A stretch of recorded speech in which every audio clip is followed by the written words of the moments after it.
ಕೆದಂಪಾಡಿ ರಾಮಯ್ಯಗೌಡ ಸ್ಮಾರಕ ಸ್ಥಾಪನಾ ಸಮಿತಿ ಮಂಗಳೂರು ಮತ್ತು ತುಳುನಾಡ ರಕ್ಷಣಾ ವೇದಿಕೆ ಮಂಗಳೂರು ಸಹಭಾಗಿತ್ವದಲ್ಲಿ ತುಳುನಾಡ ಅಮರ ಸುಳ್ಯ ಸಮರ 1837ರ ಸಂಸ್ಮರಣಾ ಮತ್ತು ವಿಜಯ ದಿನಾಚರಣೆ ಕಾರ್ಯಕ್ರಮ ನಡೆಯಿತು.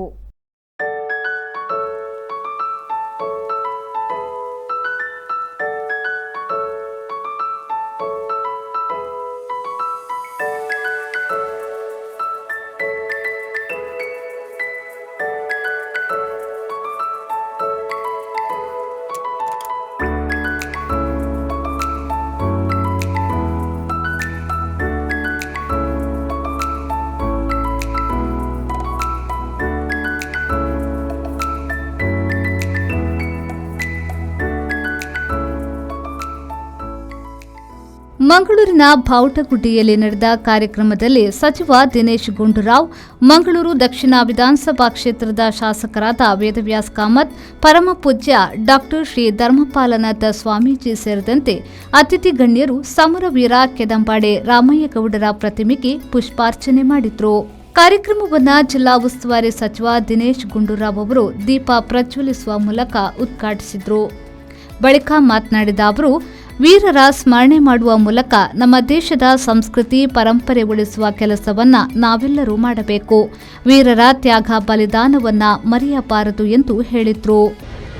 ಬ್ರಿಟಿಷರ ವಿರುದ್ಧ ಚಳುವಳಿಯನ್ನು ಪ್ರಾರಂಭ ಮಾಡಿ ಇದೇ ಸ್ಥಳದಲ್ಲಿ ನಾವೇನು ನಿಂತಿದ್ದೇವೆ, ಇಲ್ಲಿ ಬ್ರಿಟಿಷರ ಧ್ವಜವನ್ನು ಕಿತ್ತು ಹಾಕಿ ನಮ್ಮ ಧ್ವಜವನ್ನು ಇಲ್ಲಿ ಹಾರಿಸುವಂಥ ಅತ್ಯಂತ ಕೆಚ್ಚಿನ ಹೋರಾಟದ ಒಂದು ಶುಭ ದಿನ ಇವತ್ತು ನಾವು ಸ್ಮರಣೆ ಮಾಡ್ತಾ ಇದ್ದೀವಿ.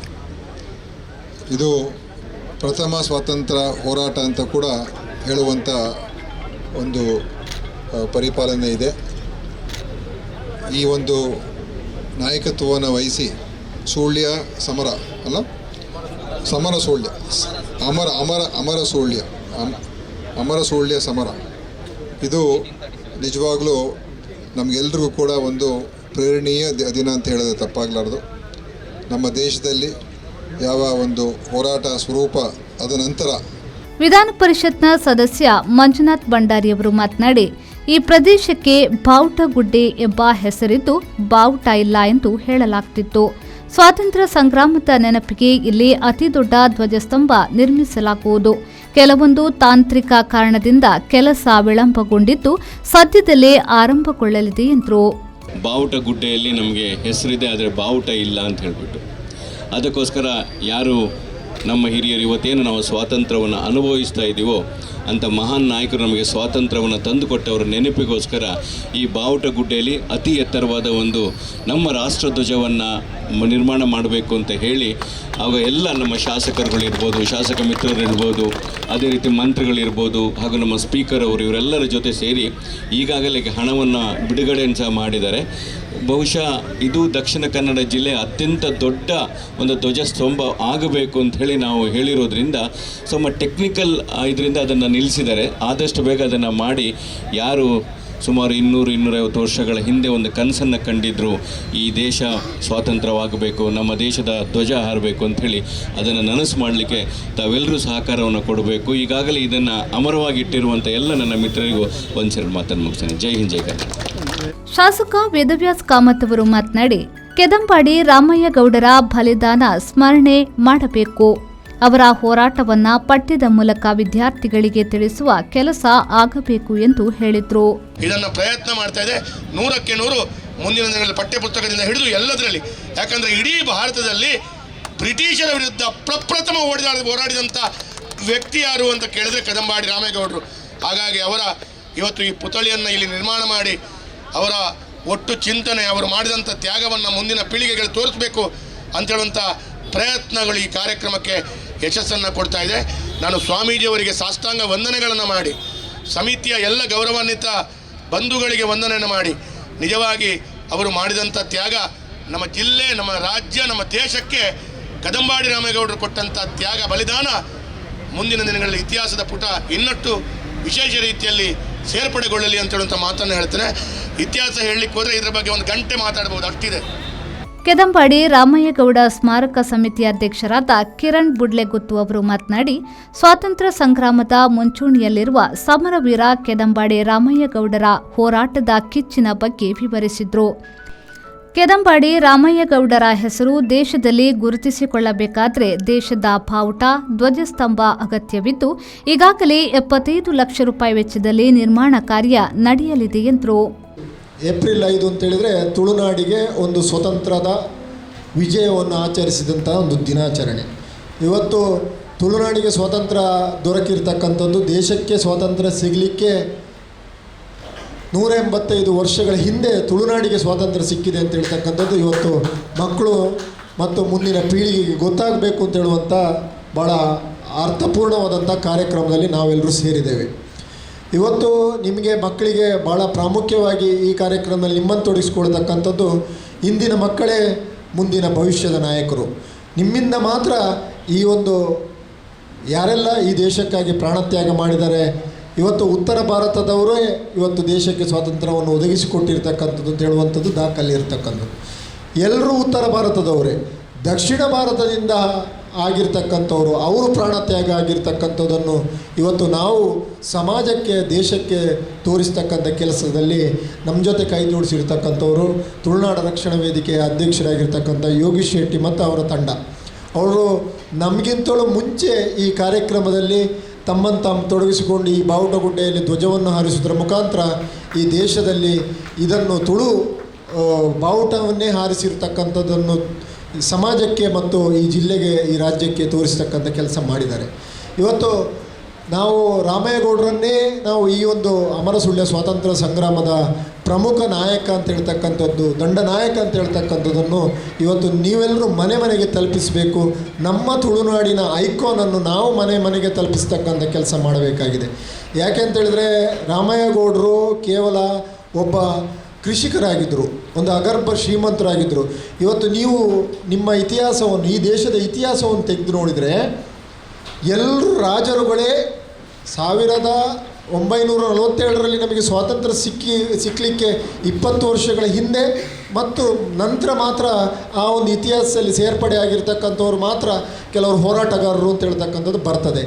ಆದರೆ ಈ ದೇಶದ ಇತಿಹಾಸವನ್ನು ತೆಗೆದು ನೋಡಿದರೆ ಅವರು ಕೂಡ ದೇಶಕ್ಕಾಗಿ ತ್ಯಾಗ ಮಾಡಿದ್ದಾರೆ, ಮಾಡಲಿಲ್ಲ ಅಂತ ಹೇಳಲಿಲ್ಲ. ಆದರೆ ನಮ್ಮ ಈ ಸತ್ಯವಾಗಿ ಆದಂಥ ಈ ಘಟನೆಯನ್ನು ಮರೆಮಾಚತಕ್ಕಂಥ ಕೆಲಸ ಯಾಕೆ ಆಗಿದೆ ಅಂತ ಹೇಳುವಂಥದ್ದು ಭಾಳ ಪ್ರಾಮುಖ್ಯ ವಿಷಯ. ಇವತ್ತು ಕಿತ್ತೂರು ರಾಣಿ ಚೆನ್ನಮ್ಮರನ್ನು ನಾವು ಹೇಳ್ತೇವೆ, ಅವರು ನಮ್ಮ ದೇಶದ ಒಂದು ಹೋರಾಟಗಾರ್ತಿ ಅಂತ. ಹೌದು, ನಾವು ಅಲ್ಲ ಅಂತೇಳಿ ಹೇಳ್ತಾ ಇಲ್ಲ. ಅದೇ ರೀತಿ ಬೇರೆ ಬೇರೆ ರೀತಿಯಲ್ಲಿ ಅವರೊಂದು ಸಾಮ್ರಾಜ್ಯವನ್ನು ಕಟ್ಟಿಕೊಂಡು ರಾಜರಾಗಿದ್ದುಕೊಂಡು ಇವತ್ತು ರಾಜರೇ ಬ್ರಿಟಿಷರು ಬರಲಿಕ್ಕೆ ಮುಂಚೆ ಈ ದೇಶವನ್ನು ಆಳಿರ್ತಕ್ಕಂಥದ್ದು. ಈ ದೇಶವನ್ನು ಆಳಿರ್ತಕ್ಕಂಥದ್ದು ಬ್ರಿಟಿಷರಿಗಿಂತ ಮುಂಚೆ ರಾಜರಿಗಿಂತ ಮುಂಚೆ ಮೊಘಲ್ಸ್. ಇವತ್ತು ಮೊಘಲ್ಸು ಮತ್ತು ಬ್ರಿಟಿಷರು ಮತ್ತು ಎಲ್ಲರೂ ಸೇರಿಕೊಂಡು ಈ ರಾಜ ಪರಂಪರೆಯನ್ನು ನಿಲ್ಲಿಸಬೇಕು ಅಂತ ಹೇಳುವಂಥ ವ್ಯವಸ್ಥೆಯಲ್ಲಿ ಹೊರಟದ್ದು. ಇವತ್ತು ಪೋರ್ಚುಗೀಸರು, ಫ್ರೆಂಚರು ಎಲ್ಲರೂ ಇಲ್ಲಿಗೆ ಬಂದಿರತಕ್ಕಂಥ ಸಂದರ್ಭದಲ್ಲಿ, ಬ್ರಿಟಿಷರು ಕೂಡ ಬಂದಂಥ ಸಂದರ್ಭದಲ್ಲಿ ಈ ರಾಜ ಪರಂಪರೆಯನ್ನೇ ಅವರು ಅಟ್ಯಾಕ್ ಮಾಡಿರ್ತಕ್ಕಂಥದ್ದು. ರಾಜ ಪರಂಪರೆ ಅಂದರೆ ಇಲ್ಲಿನ ಜನರು ಕೂಡ ಬ್ರಿಟಿಷರಿಗೆ ನಾವು ಯಾವ ರೀತಿ ಹಣ ಸಂದಾಯ ಮಾಡಬೇಕಾಗಿತ್ತು, ಅದೇ ರೀತಿ ಗೌರ್ಮೆಂಟಿಗೆ ನಾವು ಯಾವ ರೀತಿ ಈಗ ಹಣ ಸಂದಾಯ ಮಾಡ್ತೇವೆ, ಅದೇ ರೀತಿಯಲ್ಲಿ ಆಗಿನ ಕಾಲದಲ್ಲಿಯೂ ಕೂಡ ರಾಜರಿಗೆ ಕಂದಾಯವನ್ನು ಕೊಡ್ತಕ್ಕಂಥ ವ್ಯವಸ್ಥೆ ಇತ್ತು. ರಾಜರ ಆಡಳಿತದಲ್ಲಿ ಇದ್ದಂಥ ಸಂದರ್ಭದಲ್ಲಿ ಆ ರಾಜರುಗಳೇ ಇವತ್ತು ನಮ್ಮ ದೇಶದ ಇತಿಹಾಸದಲ್ಲಿ ಉಳಿದಿದ್ದಾರೆ. ಯಾಕೆಂತೇಳಿದರೆ ಅವರು ತನ್ನ ಸಾಮ್ರಾಜ್ಯವನ್ನು ಉಳಿಸಿಕೊಳ್ಬೇಕು, ನಾನು ರಾಜನಾಗಿರಬೇಕು, ನಾನು ಇಡೀ ಒಂದು 2-3 ಜಿಲ್ಲೆಗೆ ನಾನು ರಾಜ, ಹಾಗಿರುವಾಗ ನನ್ನ ಸಾಮ್ರಾಜ್ಯ ಉಳಿಸಬೇಕು ಅಂತೇಳಿ ಆಲ್ರೆಡಿ ಸಾವಿರಾರು ಸೈನಿಕರನ್ನು ಸೃಷ್ಟಿ ಮಾಡಿಸಿ ಅಲ್ಲೇ ಸೈನ್ಯವನ್ನು ಕಟ್ಟಿಸಿ ಇನ್ನೊಂದು ರಾಜರುಗಳ ಮಧ್ಯೆ ಹೋರಾಟ ಆಗುವಂಥ ಸಂದರ್ಭದಲ್ಲಿ ಅವರು ಬ್ರಿಟಿಷರನ್ನು ಎದುರಿಸಿ ಇವತ್ತು ಇತಿಹಾಸದಲ್ಲಿ ಉಳ್ಕೊಂಡಿದ್ದಾರೆ. ಇವತ್ತು ಇತಿಹಾಸದಲ್ಲಿ ಅವರು ಸೇರ್ಪಡೆಯಾಗಿದ್ದಾರೆ. ಅವರು ಹೋರಾಟಗಾರರಾಗಿ ನಮ್ಮ ಮುಂದೆ ಕಣ್ಮುಂದೆ ರೆಕಾರ್ಡ್ನಲ್ಲಿ ಪುಸ್ತಕಗಳಲ್ಲಿ ಕಾಣ್ತಾ ಇದೆ. ಆದರೆ ಕೆದಂಬಾಡಿ ರಾಮಯ್ಯಗೌಡರ ಇತಿಹಾಸ ಇವತ್ತಿನವರೆಗೂ ಕೂಡ ಪಠ್ಯಪುಸ್ತಕಗಳಲ್ಲಿ ಬರಲಿಲ್ಲ ಅಥವಾ ಜನರಿಗೆ ಗೊತ್ತಾಗಲಿಲ್ಲ ಅಂತ ಹೇಳ್ತಕ್ಕಂಥದ್ದು ಇವತ್ತು ಬಹಳ ಒಂದು ಬೇಸರದ ಸಂಗತಿ.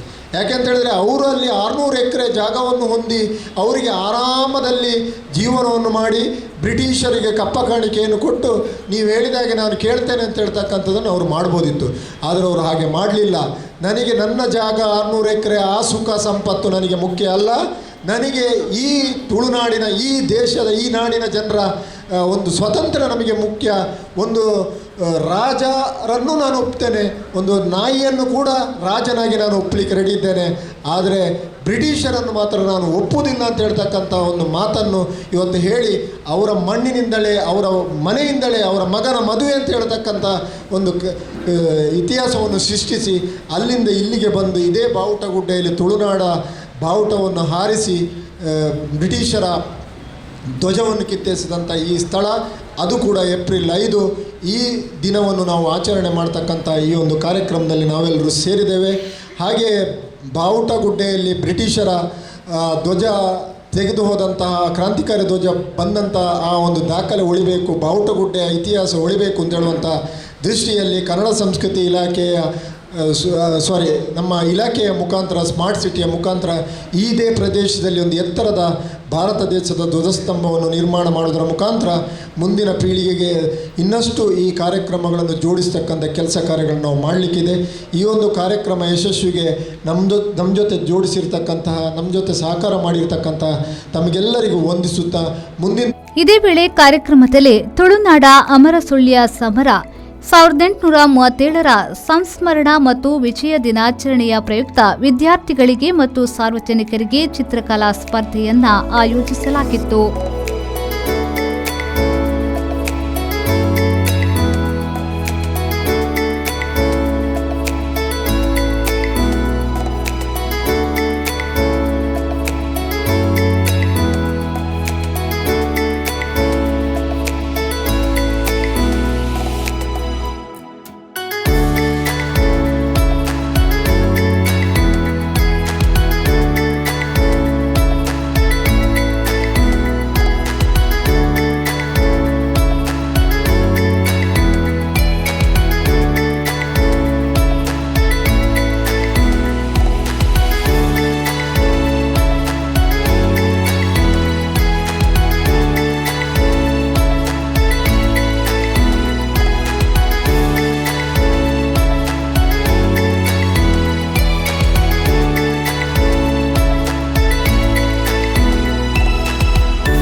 ಕಾವೂರು ಶ್ರೀ ಆದಿಚುಂಚನಗಿರಿ ಶಾಖಾ ಮಠದ ಶ್ರೀ ಧರ್ಮಪಾಲನಾಥ ಸ್ವಾಮೀಜಿಯವರು ಸಾನ್ನಿಧ್ಯ ವಹಿಸಿದ್ರು.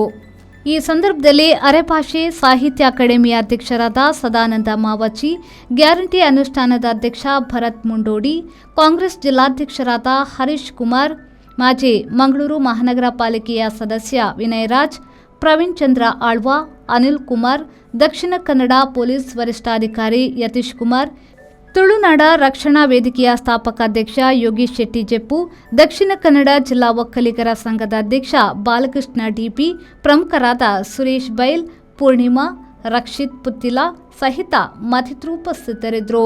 ಮಂಜುನಾಥ್ ಪ್ರಸಾದ್, ವಿ4 ನ್ಯೂಸ್, ಮಂಗಳೂರು.